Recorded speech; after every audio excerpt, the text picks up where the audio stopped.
పేరు చెప్పి చెప్తాను. సతీష్ కుమార్ గారి సహవాసంలో ఎక్కువ ఉంటుంది కమర్షియల్ ఇది వాళ్ళ దాంట్లో చాలా. ఎట్లా అంటే ప్రతి ఒక్కరు కూడా నేను కలవరసలాన్ని బలపరుస్తాను, నా నెల జీతాన్ని ఇస్తాను, నాకు దేవుడు ఆటో ఇచ్చాడు, ఉద్యోగం ఇచ్చాడు, అది ఇచ్చాడు, ఇది ఇచ్చాడు. ఇవన్నీ దేవుడు ఎందుకు ఇస్తున్నాను? నువ్వు బ్రతకడానికి, నీ కుటుంబాన్ని బ్రతికించుకోవడానికి, కానీ ఆయన పని కోసం కాదు. నువ్వు బ్రతుకుతూ నువ్వు ఆయన పని చేయాలన్నదే ఆయన చిత్తం.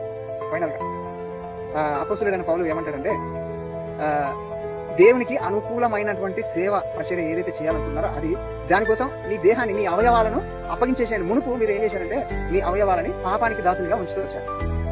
ఈరోజు అదే అవయవాలని దేవుడు వాటిని మంచిగా పరిశుద్ధపరిచాడు.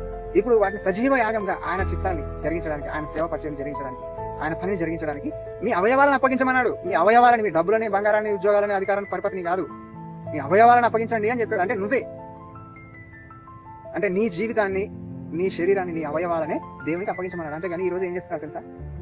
ఆయన ఇచ్చిన ఉద్యోగాలు అన్ని తీసుకుంటారు, అన్ని సంపాదించుకొని దేవునికి బిచ్చం వేసినట్టు బలపరుస్తాను. నేను ఫస్ట్ నెల 10,000 ఇచ్చాను, ఈసారి 50,000 ఇస్తా, ఈసారి 1,00,000 ఇస్తా, ఇంకా అవసరమైతే మొత్తం మందిరానికి మొత్తం భోజనాలు పెట్టించేస్తా.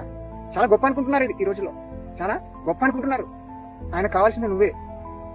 నువ్వు ఆయన పని చేస్తే లెక్కలోకి వస్తుంది. కాబట్టి మోసపోకండి.